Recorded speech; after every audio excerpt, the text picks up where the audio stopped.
Hello friends and loved ones, and welcome back to another episode of Megami Tensei Rankings, where I give my subjective thoughts on various Megaten things, and occasionally make people really mad because for some reason they still think a B is a low rating.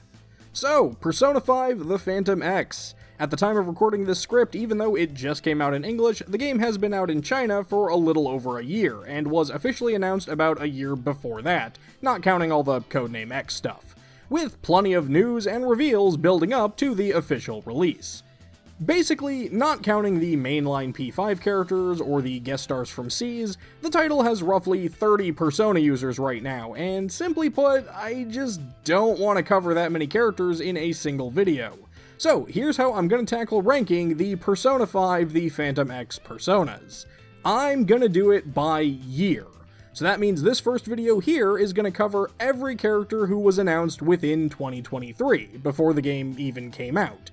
To be clear, we saw some characters in trailers and such who became Persona users later, so it's more so that I'm ranking characters based on when their personas were revealed.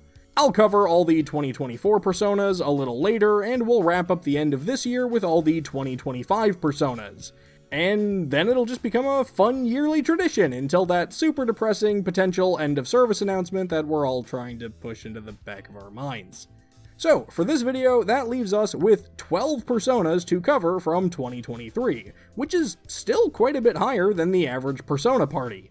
Oh yeah, one thing before we begin, if you're new to my ranking videos, I know the Phantom X is a gacha game, so you may think I'm going to be ranking them based on things like viability or how good their kit is, but no, sorry, that's just not how I roll. This show is mostly about designs, vibes, and whatever petty bullcrap I decide is worth talking about, and any mentions of their usefulness in battle is purely going to be happenstance. If you're looking for actual recommendations on which characters to use in the game itself, you're gonna have to find that elsewhere, and trust me, no hard feelings if you want to click away right now. But enough dilly-dallying, let's dive into Persona 5 The Phantom X.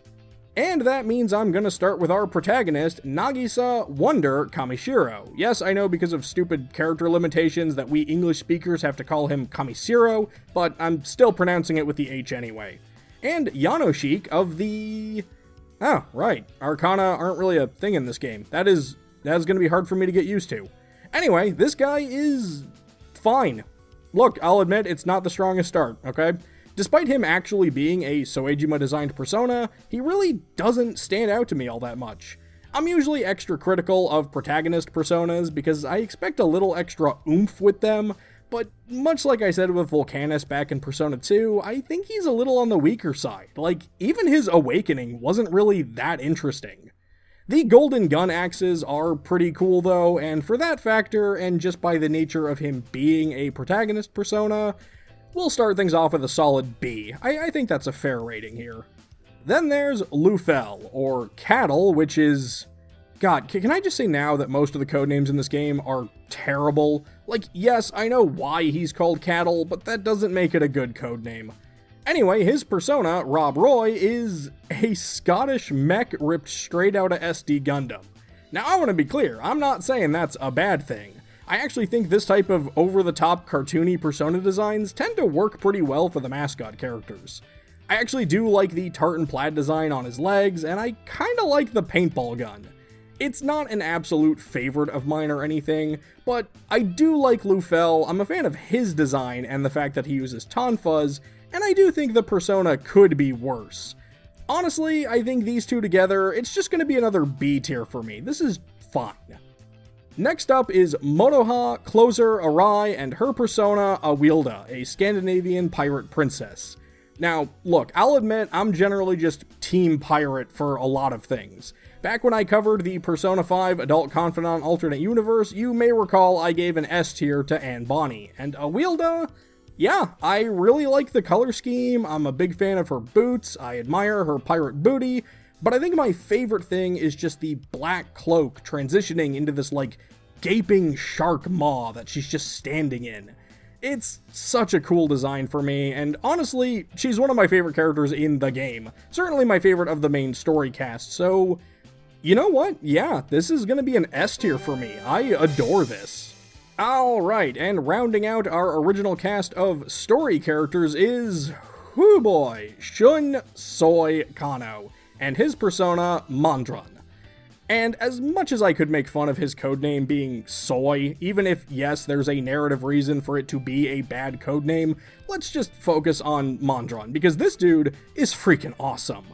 It's this buff but suave French Robin Hood figure that's pretty cool looking. The dark black clothes look great, his cocky smirk is such a good touch, and the massive gun/axe/horse is just rad. And most of you know by now I like talking about color, and the shade of blue for the broken noose around his neck is just chef's kiss. Shun may be kinda goofy looking, and his codename is one of the worst in a game full of bad codenames, but dude, come on, he's sporting a solid A-tier persona here. I have very little to complain about. I like it. Hey, real quick, if you like what I'm doing on the show, please consider commenting, subscribing, maybe even checking out the Patreon. It honestly does all help a lot. Thank you so much. Moving on. Alright, and that is it for the main plot characters. Now, something that I like is that all of these story characters have personas that follow the theme of Persona 5, you know, with historical or fictional rebels. It ties nicely into this title. But most of the cognitive characters, or phantom idols as they're called in English, just have personas, or more accurately, persona duos, of minor Greek figures. And even if there is arguably a narrative explanation for it, that's just way less interesting to me. I'm not so petty and vindictive that I'm gonna knock them all down an automatic letter grade for that, but I'm just saying, consistency in theme is a factor for me, okay? Also, because they're obscure Greek figures, I apologize in advance if I absolutely butcher some of these pronunciations. And I'm leading with that because our first character is Seiji Flore Shiratori and his persona Leucothea, and I want to be clear, I adore this design. It looks so good. Everything about this stands out nicely for me. I love the outfit and the bird and feather motif. Like, the way the coat flows into the feathers just looks so good to me. This is honestly one of my favorite personas in the entire game, which is unfortunate because Seiji is one of the most bland and boring characters to me. Leucothea is, for the very first time on this channel, an S-. I know, it feels weird to say that, but that's just where we're at. Like, if this design was used for a more interesting character and adhered to the Persona 5 theme, it genuinely would be one of my favorites of all time. So, next up is Corone Montagne and her persona, Terpsichore. You know, it's kinda hilarious to me how after years of back and forth online debate, Persona 3 Portable's port in 2023 finally cemented Corone as the FemC's canonical name, and then we were just immediately thrown another Corone. I don't know, I just think that's really funny. Anyway, yeah, okay, for her persona, I don't know, I don't really dislike anything here. I do like the shade of blue, the crystal feather in the hat is kinda nice, and honestly, look, Terpsichore is probably just going to be a C tier for me. It's perfectly fine, but I'm not really wowed by anything. Now with Yukimi Yuki Fujikawa and her persona Styx, the problem's plain to see. For starters, and please believe that it's true, this might be another contender for the worst codename. This is like Sophia levels of not even trying. Now, to spark my memory, Yuki was actually once the poster girl for the entire game. Like, when all we had was Codename X, she was the first face we saw. But, to my surprise, she's just one of the side characters in this game. And right now, she's not even one who has any real meaningful role or interactions. And it's a shame, because I do believe it's true that Yukimi is one of the best character designs. Styx is also pretty good. I do like the short red bob haircut and the big hammer. While she does arguably do the half black, half white thing that I have complained about, I don't even know how many times on this show by now, I admit I don't hate it quite as much here. Sort of like with Leucothea, if Yukimi was a proper story character and Styx adhered to the P5 theme, this would be an easy S, but I just can't do it, so she's gonna have to settle for an A. Mr. Roboto reference. Alrighty, look y'all, Yaoling Rin Li and her persona Meng Po, just gonna front load this now, this is an S tier. Which is bizarre, because not only does she not adhere to the P5 theme, she doesn't even really adhere to the Greek theme of most other persona duos. I guess it was just really important for the Chinese dev team that the Chinese character have a Chinese persona. I want to be clear, not complaining about that, but it does make her stand out a bit more. After the fairly bland designs of folks like Seiji and Korone, I was honestly really surprised to learn that Yao Ling wasn't a main party member. She looks great. Meng Po and Yao Ling together, yeah, this is an S tier. I really do love this. I know a lot of people still get all mad because like, oh, harumph, P5X, gotcha game. But this is the type of character that Persona fans have spent years saying they want the series to give us. So I'm glad she's here, and I'm glad that she and her persona turned out so awesome. Alrighty, so now it's time for Tomoko Moko Noge and her persona Prosymna. Now, there is something kinda neat about basically this game's version of Shiho being a playable character, even as a phantom idol, but honestly, I almost completely forgot she existed when I was writing these names down. I mean, okay, I like Moko's hat, and dual blades are always a fun weapon choice, but as for Prosymna, she's got the harp thing, which is, I mean, Himiko kind of did it better in Dancing All Night. I actually do like whatever she's got going on here with her hands. These, like, liquid finger portals are kind of neat. I don't think I ever really noticed those before. I kind of debated giving this persona the brand new K ranking that I used in my recent video on Persona 4 personas.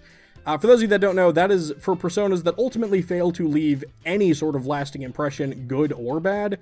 But now that I'm looking at the persona a bit more here, I can't really say she's that bland. I'm just gonna go with a C tier. It's ultimately fine. Next up is Leo Leon Kamiyama and his persona Erytheia, who is sort of in an interesting spot, and I'll explain why in a sec. So, obviously, tokusatsu shows like Super Sentai and Kamen Rider are big inspirations for these figures, and I want to be clear, it works well enough. Erytheia's bladed whip sword thing is pretty cool. The main problem I have here is this is a rare situation where I like the character a lot more than the persona. Like, Leo himself could have been an easy A for me, but Erytheia is just kind of a C. It's just fine to me. So I'm going to go ahead and split the difference here and give them a B. Now, the unique thing I mentioned earlier is that we were first introduced to Leo through an image in the game data where he had a completely different persona. And even though we have absolutely no idea who this is, possibly just an early Erytheia, I kinda like this design better. If this had been Leo's persona, I probably would have bumped them up a little bit more. So let's go ahead and turn that B into a B+, because why not? Apparently I'm throwing out all the rules for Persona 5X. Oh yeah, Leo, one more thing. There's no easy way to say this. I really want to smooch your aunt. Okay, listen up, Kiyoshi, Ki, Kurotane, and your persona, Syke. I don't like you, and I don't like your face. I know I'm supposed to focus more on the personas and not the characters, but when it comes to party members, I have to ask, has there ever been a more punchable face and haircut in this franchise? Kiyoshi's fist-inducing mug aside, I actually do kinda like Syke as a persona. There's some cool symbolism here, like the fig earrings and the book with a tree on it. This is a perfectly fine persona in my eyes. Not enough to make me ever want to use Kiyoshi, but hey. I think between this and Leo, I've decided I'm clearly taking both Phantom Thief and Persona into consideration for these rankings, so fine, let's own that.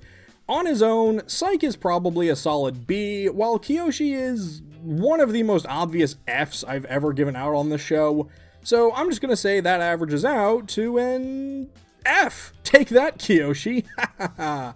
Psych. I'm just kidding.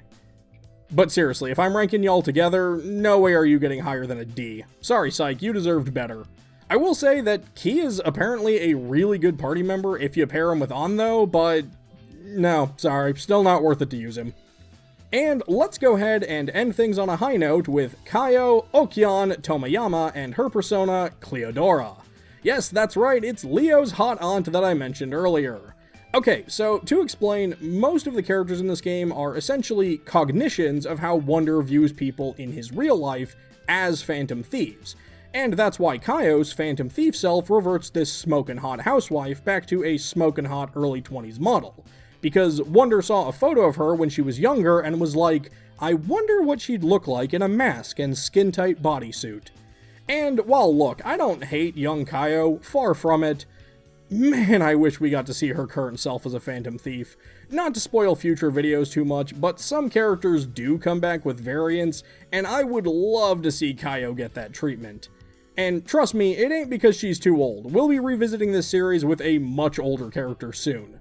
But, okay, Okeon and Cleodora, yeah, I really like them both. Cleodora is this, like, Greek honey figure, so there's a lot of bee symbolism. I actually really like bees, and I've even said how much I want more bee-related mythology in the franchise, so hey, I will take this.